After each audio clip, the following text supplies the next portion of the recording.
Okay, let's start. So my first statement is when we talk about AI, AI needs data. Now, this is a really basic thing. And when we talk about AI in surgery, we need data. And look at this really nice pyramid here. You can see how do we collect data. We can put sensors everywhere, and we can maybe acquire data that is already there, and we have to store it and we have to annotate it. So who is ahead in this field of medical AI? And when you look around where you really have already software in place, you definitely will find something in radiology, and you will definitely find something in gastroenterology. Why? Because these guys have collected data over years, and they have collected data and annotated data over years. And there's a huge amount of experience that we can use to feed it into the algorithms for artificial intelligence. So what about surgery? So this is a normal surgery room. And when you look at it, you can see there are a lot of nice electric devices. But what is missing is this big piece of cables that more or less is connected to the rack, to the server, where you more or less collect huge amounts of data. This is not existing in the normal hospital until now. You may have that in maybe special setups where you really have some really new and exciting surgery rooms. But anyway, I think there are still a lot of issues to solve, for example, the communication between the systems. But again, I think it's also our own task to collect data. When you look in the surgery room, where can we collect data? And this is quite simple because it's already digital, is imaging. We have endoscopic imaging, so we have camera systems. Doesn't matter if it's in a laparoscopic surgery or is it if it is in a robotic surgery, and we can easily acquire this data. So we would not start maybe to acquire normal or to acquire full videos of a full surgery. I think this is maybe not the right starting point. But things like fluorescence imaging with indocyan green, ICG imaging, is maybe a good starting point to collect short video sequences and to annotate these sequences. So what you can see here is the injection of ICG, so it's an intravenous injection, and after time, you can see how this distributes over the whole organ that we can see. And you can see that the intensity is not really homogeneous. And this is related to the perfusion of the tissue. So I asked myself, can we somehow maybe use technologies that we know from radiology to really assess these perfusion parameters? And look at this quite old example of flow analysis in angiography. So what you have the same procedure like in surgery. You inject a contrast agent and you observe how this contrast distributes through the tissue. And you have the arterial phase, you have the capillary phase, and you have the venous phase. And what you compute out of it with just putting some region of interests, you can create some flow curves or curves on how this contrast agent is flows through the arteries.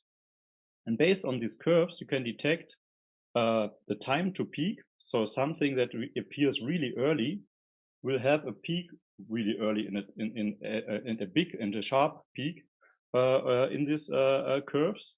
And tissue that is maybe not really good perfused will have a flatter curve, and it will be much, much later because there's a secondary perfusion. So in CT, you can even have that in 3D. You can make really fancy mapping things. So you can show the vascularity, but you can also show the perfusion of the soft tissue and of different areas, for example, in stroke. And these maps that you can create are related to the time to peak. This is the parameter that I just mentioned. The mean transit time, this is the time that the contrast takes to go through the whole tissue. And this is somehow related also with the upflow from the contrast agent. You have blood volume, you have blood flow, and all these parameters are usually put in these parameter cards. And for sure, you can then detect areas that are not really good perfused. And in surgery, this is also really very interesting, because when you want to cut and you want to connect tissue, you should have tissue that is really well perfused, because otherwise you will maybe have problems with the healing process. Okay, so again, these are the curves that we want to achieve. And as I already said, more or less the ICG perfusion is quite similar to the radiology. So you have an injection of a dye, similar to contrast agent. There's a big difference in the imaging method. So in CT, we have a cross-sectional imaging. In endoscopic imaging, you only have the surface, but you have a dynamic flow process. And at the moment, and this is the biggest problem, I think, in this ICG imaging, is more or less only the fill status. That means when the ICG is there, is evaluated, and you somehow try to estimate if the tissue is still perfused or not. But it's not really measured, at least not in a standard procedure. And this is where you should go. So what we did with this simple video section that I showed in the beginning, we more or less compute these images over time. And we created a kind of Z projection for the green wavelengths of the ICG. And then you can create, as you can see here, these curves. And these curves you can create for every single spot here on the tissue. And I will show that in a video. When I move this spot, you will see how these curves change. So this is now a normal tissue, yeah, and you see how nice you have this enhancement curve. When you hit the vessel, and especially the feeding vessels, you will have the highest intensity, and then it's distributed over the tissue. So the intensity level goes down. And when you go more distal, you can see how the time is shifting. And now we are in an area where we have a separation of the perfusion streams from this organ. Yeah, and you can see when I change from one side to the other that there's nearly no perfusion anymore in this part of the organ. And this is the interesting part, where the surgeon later will make another cut to connect it to the intact organs.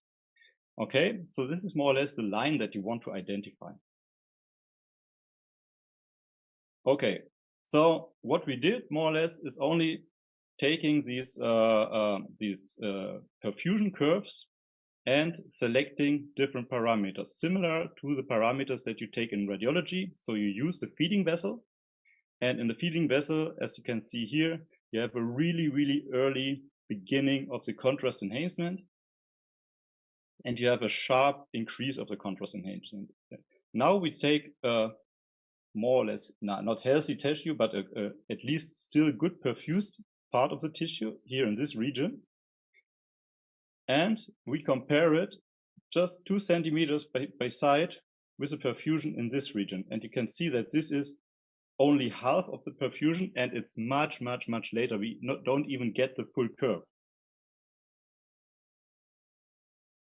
So now we can use the standard computing parameters that we also use in radiology.